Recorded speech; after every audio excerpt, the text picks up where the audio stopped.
Hello दोस्तों, नमस्कार। आपका स्वागत करती हूँ डीएनपी इंडिया में। इस वक्त की 10 बड़ी खबरों से हम आपको रूबरू कराएंगे। तो आइए शुरुआत करते हैं खबरों का सिलसिला।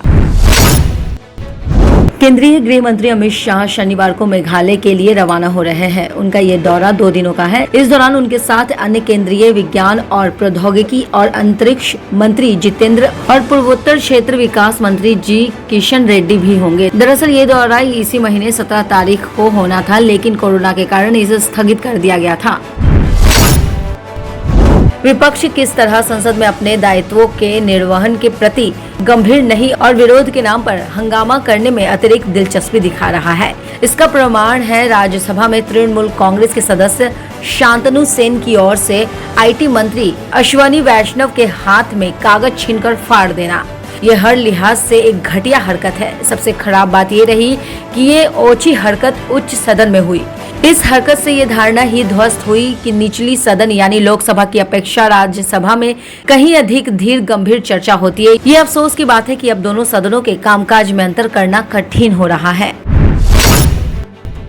पश्चिम बंगाल की मुख्यमंत्री और तृणमूल कांग्रेस की प्रमुख ममता बनर्जी 2 दिन के लिए दिल्ली दौरे पर जाएंगी।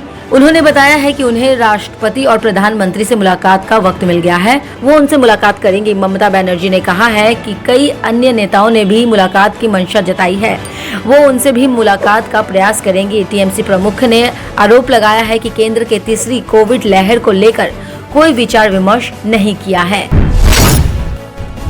उत्तर प्रदेश की योगी आदित्यनाथ सरकार प्रदेश में कहीं पर भी सरकारी जमीन पर अवैध कब्जा के खिलाफ बड़ा अभियान चलाती है। अब सरकार ने पड़ोसी राज्य दिल्ली में भी अपनी जमीन खाली करने के लिए बुलडोजर चलाया। पुलिस बल के साथ प्रदेश की योगी आदित्यनाथ सरकार ने दिल्ली के मदनपुर खादर में उत्तर प्रदेश की सिंचाई विभाग की 2.10 हेक्टेयर जमीन पर अपने रोहिंग्या कैंप तोड़कर उनको खाली करा लिया है। इस जमीन की कीमत 150 करोड़ रुपए है। मध्य प्रदेश की शिवराज सरकार कर्मचारियों को शासकीय सेवा में रहते हुए निजी काम या नौकरी का मौका देने की तैयारी कर रही है।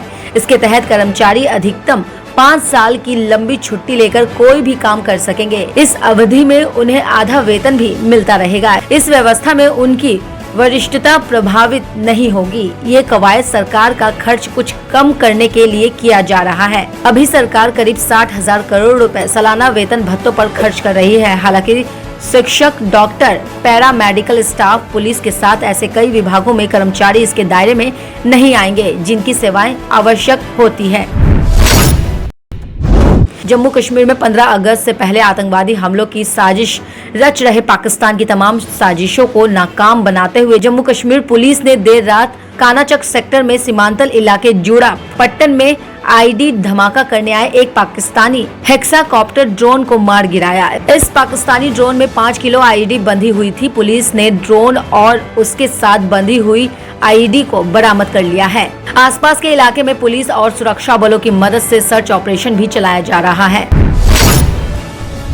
केरल में जीका वायरस के मामले हर दिन दर्ज किए जा रहे हैं। वहीं यहाँ 3 नए मामले दर्ज किए गए हैं, जिसके बाद यहाँ कुल मामलों की संख्या 44 हो गई है। केरल के स्वास्थ्य मंत्री वीना जॉर्ज के कार्यालय ने बताया है कि केरल में 3 और व्यक्तियों में जीका वायरस का टेस्ट पॉजिटिव आया है।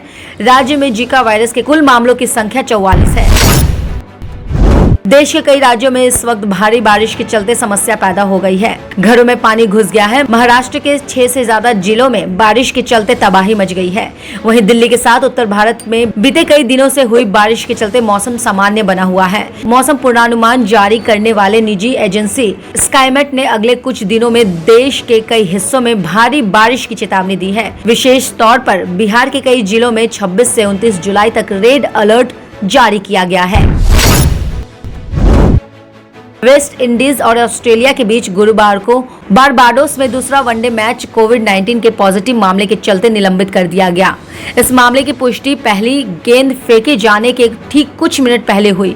ऐसा पहली बार हुआ है जब कोई मैच टॉस के बाद कोरोना वायरस की वजह से स्थगित कर दिया गया है। हालांकि अभी तक इस बात की पुष्टि नहीं हुई है कि ये मैच कब खेला जाएगा।